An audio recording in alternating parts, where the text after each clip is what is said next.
Hi friends, బాగున్నారా? నేను మీ వేదానండి. నేను ఈరోజు చేయించబోతున్న మోస్ట్ అనంతపూర్ ఫేవరెట్ రెసిపీ అండి, పొంగల్ విత్ పల్లీ చట్నీ అండి.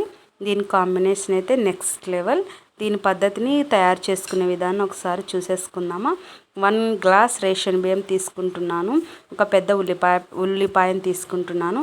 అలాగే పల్లీలను 1 కప్, కొద్దిగా పుట్నాలు, కొన్ని పచ్చిమిర్చి, ఇవన్నీ అండి దీనికి కావాల్సిన పదార్థాలు. 1 గ్లాస్కి బియ్యం ఎన్ని తీసుకుంటున్నామో హాఫ్ గ్లాస్ పెసరబ్యాళ్ళు వేస్తున్నానండి. అది చూడండి, చాలు, ఎక్కువ వేయకండి, మరి బాగుండదు.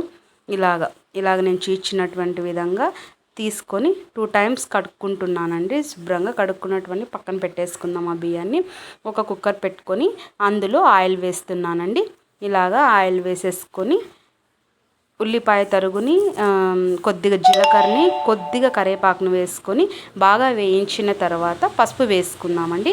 ఇలాగ వేయించిన తర్వాత మనము ఏ గ్లాస్ అయితే తీసుకున్నామో ఆ గ్లాస్తో 5 గ్లాసులు వేయండి వాటరు.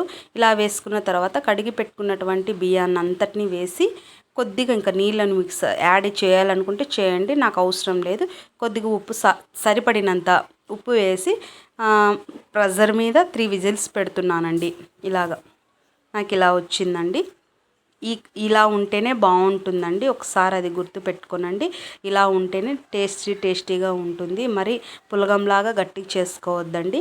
అలాగే ఒక కడాయి పెట్టుకొని డ్రై రోస్ట్ చేసుకున్న పల్లీలు పక్కన పెట్టేసుకోనండి. తర్వాత ఆయిల్ కొద్దిగా వేసి కొద్దిగా ఉల్లిపాయని, పచ్చిమిర్చిని బాగా వేయించుకోనండి. ఇలాగ అన్నీ ఒకసారి మిక్సీ జార్లో వేసుకొని తగినంత సాల్ట్ వేసి గ్రైండ్ చేసుకొని పక్కన పెట్టుకున్నాను. ఇప్పుడు పోపుకి సిద్ధం చేసుకుంటున్నాను.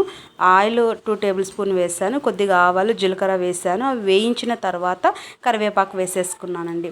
ఇలాగ నేను చట్నీ కలిపేసుకున్నానండి. విత్ పల్లి చట్నీ ఈ పొంగల్ చాలా బాగుంటుందండి.